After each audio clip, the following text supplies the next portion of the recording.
Ibu, bapak, saudari, saudara, rekan-rekan muda, dan adik-adik sekalian yang terkasih, dimanapun kalian berada, bertemu kembali dengan saya, Romo Tino SSCC, di dalam catatan pesiarah.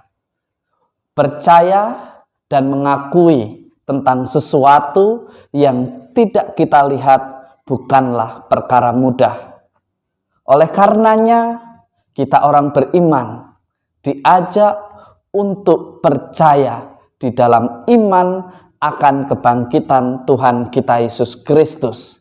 Hanya karena iman dan kemurnian hati di dalam beriman memampukan seseorang untuk menemukan dan menjadi percaya dan mengerti maksud dari sebuah misteri kebangkitan sebagaimana yang Allah rencanakan di dalam karya penyelamatan manusia. Sebelum kita mendengarkan permenungan dari catatan pesiarah, marilah kita membuat tanda kemenangan Kristus. Dalam nama Bapa dan Putera dan Roh Kudus. Amin. Allah Bapa sumber kehidupan, kami bersyukur atas Kristus yang bangkit dan menjadi teladan ketaatan kepadamu. Bukakanlah bagi kami pintu rahmat kebijaksanaan untuk mewartakan sukacita Injil ke seluruh dunia melalui karya, pekerjaan, dan tugas perutusan kami. Demi Kristus Tuhan dan pengantara kami. Amin. Ibu, bapak, saudari, saudara, rekan-rekan muda, dan adik-adik sekalian yang terkasih di dalam Yesus Kristus. Di dalam bacaan pertama dalam Kisah Para Rasul, Petrus dan Yohanes menegaskan bahwa tidak mungkin bagi mereka untuk tidak berkata-kata tentang apa yang telah mereka lihat dan yang telah mereka dengar. Mereka memiliki kedekatan dengan Tuhan kita Yesus Kristus dan mereka mewartakan suatu kebenaran dan mereka pun tidak takut karena kebenaran yang ia wartakan dia alami dan mereka pun diubah hidupnya dari ketakutan, dari keraguan-raguan menjadi suatu kepastian, suatu kesetiaan dan sukacita di dalam ketaatan dalam mewartakan kerajaan Allah. Meskipun mereka diancam oleh pemuka-pemuka agama pada saat itu, tetapi kedua rasul ini, Petrus dan Yohanes, terus dengan lantang mewartakan kebenaran. Satu hal yang perlu dipelajari dan juga dimengerti oleh Anda dan saya serta kita semua, bahwa pewartaan dalam kebenaran bukanlah suatu perkara yang mudah, karena akan senantiasa selalu menjadi pertentangan bagi mereka yang bersembunyi di balik kedok agama, bagi mereka yang senang menggunakan agama hanya untuk memuaskan ambisi mereka untuk menguasai atas sesamanya. Ibu, bapak, saudari, saudara, rekan-rekan muda, dan adik-adik sekalian yang terkasih, memang betul situasi yang dialami oleh ke-11 murid. Mereka tidak begitu saja percaya. Mereka mengalami keraguan-raguan, di mana Tuhan yang mereka sembah, yang menjadi guru mereka, wafat disalib dan kini diwartakan bahwa Tuhan sudah bangkit, tetapi mereka tidak melihat.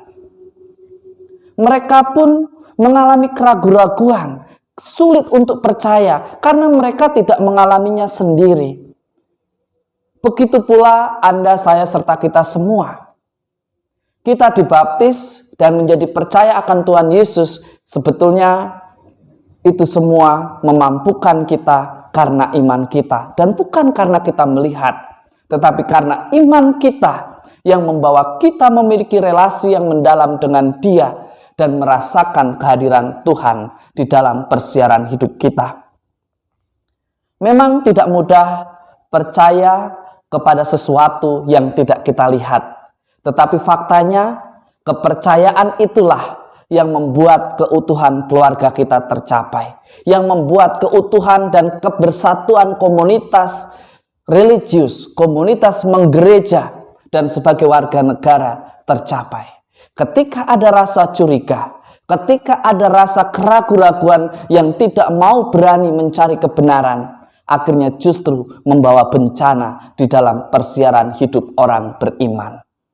Ibu, bapak, saudari, saudara, rekan-rekan muda, dan adik-adik sekalian yang terkasih, sebagaimana dikisahkan di dalam Injil Markus, Tuhan menegur Anda dan saya serta kita semua yang masih ragu-ragu di dalam iman. Tuhan sudah bangkit, Tuhan hadir menyapa kita, memberikan kekuatan kepada kita. Maka jangan ragu, karena Tuhan senantiasa setia kepada janjinya. Ia akan memberkati, Ia akan ada bersama Anda dan saya serta kita semua. Dalam nama Tuhan, semua perkara mampu kita lewati. Dalam nama Tuhan, kita bisa bangkit ketika kita jatuh, ketika kita kecewa, ketika kita putus asa. Dalam nama Tuhan ada cinta, ada sukacita, dan ada kemerdekaan dalam kebangkitan atas dosa-dosa kita. Maka mari kita belajar menjadi orang beriman yang berani bangkit dan mati atas dosa-dosa kita, tetapi berkembang dan bertumbuh di dalam iman kita. Semoga berkat Tuhan senantiasa melindungi dan memberkati kita, Bapa, Putra, dan Roh Kudus. Amin. Kepercayaan selalu menuntut sebuah bukti. Tetapi hari ini Yesus menegur kepada Anda dan saya serta kita semua yang percaya ketika melihat mukjizat terjadi. Di dalam iman, sebetulnya kita dimampukan untuk memahami kehadiran Tuhan di setiap perjalanan persiaran hidup kita. Tuhan senantiasa memberkati. Maka percayalah dan andalkanlah Tuhan sebagai pelita yang menerangi langkah hidup kita. Tuhan memberkati. Amin.